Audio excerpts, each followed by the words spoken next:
Suatu hari, di sebuah kesempatan, kamu melihat temanmu dengan wajah yang tidak biasanya. Dia begitu amat murung dan dari matanya terpancar kegalauan yang amat dalam. Saat kamu tanya berulang kali, dia tetap menjawab, "Aku baik-baik saja." Ketika ditanya lagi, dia akan tetap menjawab, "Beneran, aku baik-baik saja." Sampai akhirnya, kamu tahu dari temanmu yang kebetulan tetangganya bahwa ternyata anaknya temanmu itu lagi berada di rumah sakit dan dia lagi kesulitan biaya. Satu kisah lain, ada seorang karyawan di kantor. Biasanya dia sering menyapa dengan senyuman. Hari itu, dia terlihat tidak biasanya. Dia banyakkan diam dan tidak banyak bicara. Karena melihat dia beda dari hari-hari yang biasanya, semua menanyakan kondisinya. "Kamu baik-baik saja kan?" Dia menjawab, "Iya, aku baik-baik saja." Dan akhirnya, tanpa sengaja, tenaga bersih-bersih kantor menemukan secari kertas dari pengadilan agama. Ternyata, dia lagi proses cerai dengan istrinya. Dia lagi digugat cerai oleh istrinya. Zaman sekarang ini, sangat susah untuk kita menemui orang yang mau menyembunyikan kesedihan dan kesusahannya kepada orang lain. Tidak jarang dari kita sedihan atau kesusahan kita menjadi konsumsi publik. Tidak jarang dari kita, bila mendapat kesusahan, jari kita lebih cepat menuliskan kesusahan itu di media sosial ketimbang berpikir jernih bagaimana supaya masalah itu bisa selesai. Apa gunanya bila sedih dan susah kita diketahui oleh orang lain? Supaya mereka peduli? Tidak, mereka tidak peduli. Mereka bertanya, "Kamu kenapa?" Mereka itu cuma mau kepo. Mereka cuma penasaran.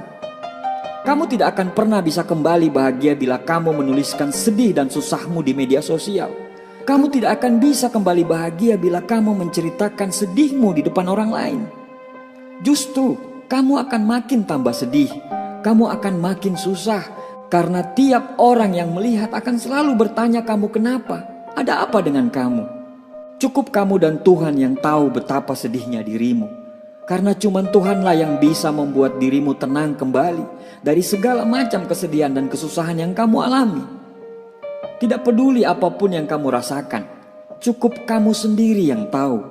Tidak perlu ingin diperhatikan atau diprihatinkan oleh orang lain hanya karena kamu sedih. Yang terpenting, kamu selalu terlihat baik-baik saja ketika ada seseorang di sampingmu. Walau sebetulnya kamu ingin menumpahkan segala rasa sakitmu, tapi jauh lebih baik cukup kamu sendiri yang tahu bagaimana rasa sakitmu itu. Tersenyumlah dan tebarkan kebahagiaan meski hatimu sedang sedih.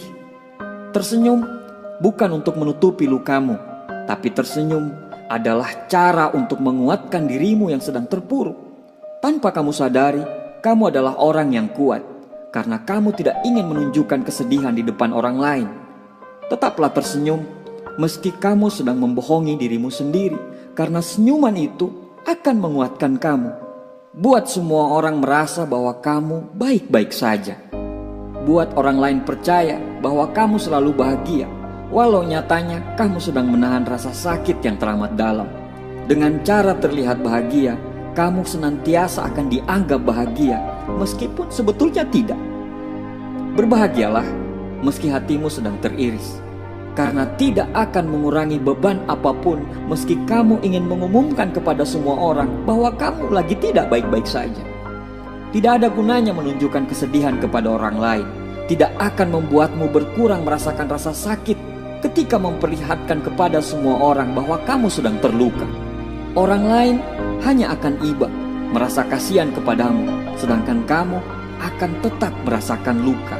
Maka jauh lebih baik simpan luka itu untuk dirimu sendiri, agar hanya kebahagiaan yang kamu perlihatkan. Jangan tunjukkan sedihmu pada dunia, tapi saat kamu lagi sedih, tunjukkan senyummu kepada semua orang yang ada di dunia, agar dunia tahu betapa kuatnya dirimu, dan agar orang-orang segan melihat ketabahanmu. Kesedihan itu didoakan, bukan dipamerkan. Terima kasih.